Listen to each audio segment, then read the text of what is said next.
सुमामा बिन उसाल बनु Hanifa के सरदार थे, सरदार आदमी। वफद किस तरह आया?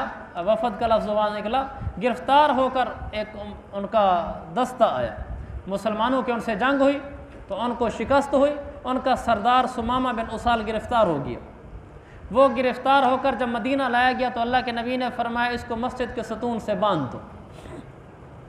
किस लिए? ताकि ये मुसलमानों के आमाल देखे कि मुसलमानों का रोना धोना, मुसलमानों की तस्बीहात, मुसलमानों के अज़कार आमाल।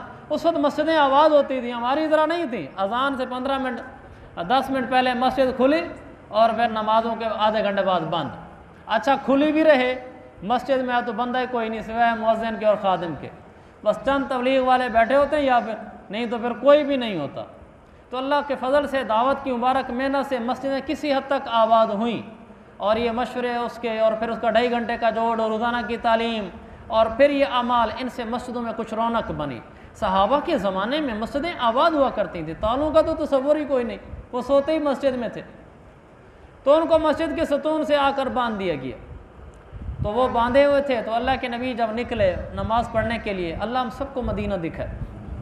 जिसने मदीना नहीं देखा उसने कुछ नहीं देखा, उसने तो जिया ही नहीं, दुनिया में नहीं आया, उसका आना आना बराबर है, बेफ़ायदा है। हम सारी ज़िंदगी सुनते हैं मस्जिद नबवी, रियादुल जन्ना, मस्जिद नबी का सतून, अल्लाह के नबी घर से निकले मस्जिद में आए, हमने देखा ही नहीं वो कौन सा घर है, कहाँ मस्जिद है, कहाँ वो सतून है, किधर से आप निकल कर आए। हर रोज़ सुनते हैं, सारी ज़िंदगी सुनते हैं और पता ही नहीं है वो क्या है। एक दफ़ा तो हर मुसलमान को देख लेना चाहिए, चाहे गरीब ही क्यों ना हो, थोड़ी थोड़ी पूंजी जमा कर करके नफलें पढ़े और पूंजी जमा करे, अल्लाह ले ही जाएगा। तो आपका जो मौजूदा हुजरा शरीफ है जहाँ आपकी कब्र मुबारक है, यही आपका घर था जहाँ अब इस वक्त मिंबर रसूल है, यहीं अल्लाह के नबी नमाज़ें पढ़ने आते थे।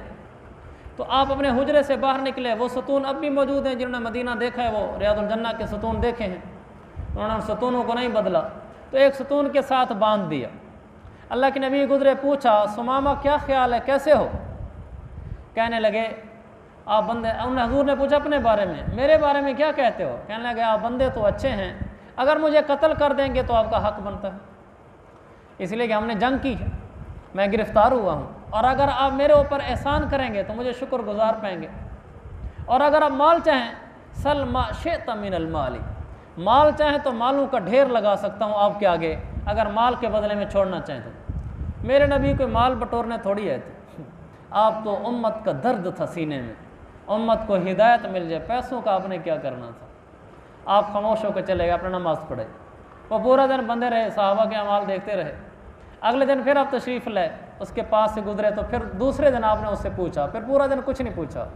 फरमाया सुमामा कैसा आदमी हूँ मैं? कहने लगे अच्छे आदमी हो। अब थोड़े से ढीले थे, अमाल देख देख कर सहाबा के और हजूर की माल से बेरगबती देख कर कहने लगे अगर एहसान करोगे तो शुक्रगुजार पाओगे, और कुछ नहीं कहा। यह नहीं कहा अब अगर माल मांगोगे तो ढेर लगा दूंगा, पता चल गया था यहाँ माल से दाल नहीं गलती। तो तीसरे दिन फिर आप तशरीफ़ लाए, कहा सुमामा कैसे हो?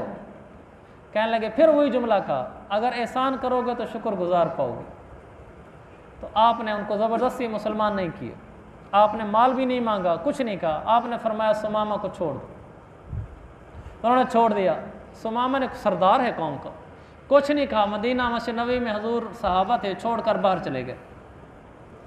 करीब एक बाग था मस्जिद नबी के करीब मदीना में ही, तो उन बाग में गए, वहाँ चश्मा था, वहाँ नहाए, वापस आए, अल्लाह के नबी के पास हाजिर हुए।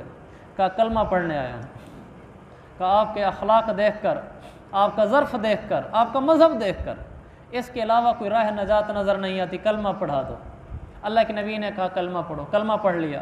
फिर कहने लगा यार रसूल अब तो ग़ुलाम हो चुका हूँ, हुक्म करें जो आप हुक्म फरमाना चाहें, लेकिन मेरा हाल ये है कि मैं उम्रा करना चाहता हूँ, अगर आपकी इजाज़त हो तो। ये है ग़ुलाम या रसूल कि दिल तो उम्रे का कर रहा है, लेकिन जो आप कहेंगे वो करूँगा। आपने फरमाया जाओ उम्रा करो।